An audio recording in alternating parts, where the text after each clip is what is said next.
Hello, everyone, and thank you for coming back.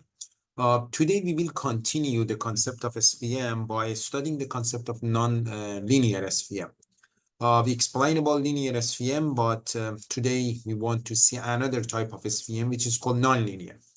Although linear SVM classifiers are effective and works surprisingly well in many cases, but there are many datasets which are not even close to being linearly separable. One approach to handle nonlinear data sets is to add more features, such as polynomial features. Uh, in some cases, this can result in linearly separable data set. It means that it is possible that you have a given data which is not linearly separable in the given dimension. But if you add more dimension by considering the polynomial features, as we will explain today what it means, you can convert your data set into another data set with the higher dimension. And in this form of a data set with the higher dimension, it is possible to separate the data points linearly. Here we have one example. Suppose this data set is given. As you can see in this data set, these data points are given in dimension in one dimension. Here, if we want to separate these data points linearly, it means that we are looking for finding a point on this axis to divide these data points into two separate groups. As you can see, it is not possible in this form. This given data set in the given dimension, which is dimension 1, cannot be linearly separated. So what about if we add a new feature? In order to add a new feature, we will add a second feature, which is define x2 equal to x1 squared. It means that in order to define the second feature, which is denoted by x2, we just need to square the coordinate of each given point and get the second coordinate.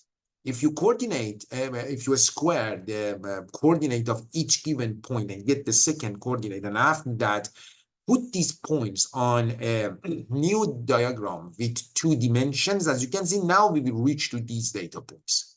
For instance, here, this blue one that we have here, as you can see, the first coordinate is -4.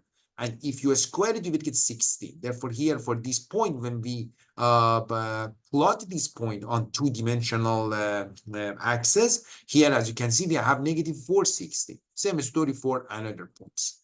Then when we plot these points on two-dimensional space, now, as you can see, these points can be easily separated linearly. Here, this line can be used to separate these points into two groups. So this is very popular technique. It means that it is possible that you have a data set with one given dimension. I mean, here in this case, given one dimension, and after adding some feature, you can reach to another data set with the higher dimension. And in this new data set, it is possible that to separate points linearly. There is a loss function that we use this loss function before. This loss function is Hing loss. And Hing loss, as you can see, is defined as the maximum of 0 and 1 minus t, when t here is a given number. Then here, as you can see, by using this definition, we can say that the value that we will get by this function is 0 when t is bigger than 1, and when t is less than 1, the value of the function is 1 minus. Therefore, that's the graph of this loss function that we can get. We use this loss function on one of our Google Colab lab. Okay, so then let's continue with the concept of the adding polynomial feature. Adding polynomial feature is simple to implement, and it can work great with all sorts of machine learning algorithms, not just SVM. It means that if you have other machine learning algorithms, if you want to convert given data points, which are non-linearly separable, to reaching another data points with higher dimension, which can be linearly separable, this process of adding polynomial feature will work. Polynomial feature generate a feature matrix consisting of all polynomial combination of the features with a degree less than or equal to their specific degree. If we want to see one example, for instance, if an input sample is two-dimensional and they are of the form AB, because here it's two-dimensional, then here you have two coordinates. Then if you want to have polynomial features of degree 2, these are the features which should be considered. As you can see, any combination of degree 2 and less than 2 of these points should be considered. This is degree 0, A and B degree 1, A2, AB and B squared of R degree 2. So, but a low dimension degree, it cannot deal with very complex data sets. And with a high polynomial degree, it creates a huge number of features, making the model too slow. That's actually one of the important downsides that we have for polynomial kernel. Polynomial kernel means that adding the polynomial features to a given data set and making the higher dimension to reach to a data set which can be linearly separable. Separable.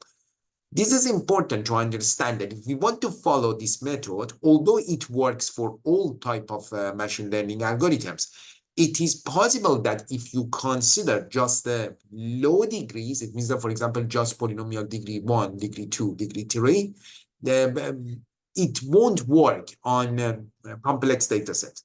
And if you want to consider higher degrees, then as you can see, many features should be considered. In this case, as you can see, it is not very applicable.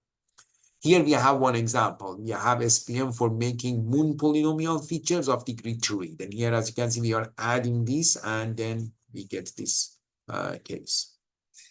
In this case, as you can see, these data sets cannot be linearly separable. And in this case, if we want to consider this for the higher polynomial degree, as you can see, polynomial degree of degree, polynomial features of degree 3 should be considered. If you consider, it means that you will consider polynomial degree, features of degree 3, you convert it to the case that it can be separable linearly, then you will come back to the given degree, given dimension, which is dimension 2. As you can see, the bounds that we get here to separate this point is very complicated. As you can see, that's a very complicated case. And we will see next week that it can cause one of the important issues that we have in machine learning, which is called overfitting.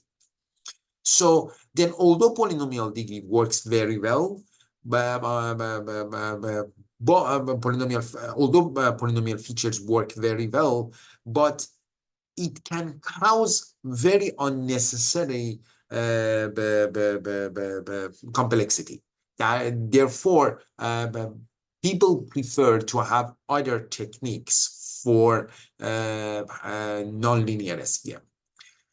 Okay, we will see another technique for nonlinear SVM, which is RBF, but I think it is enough for this video. Thank you.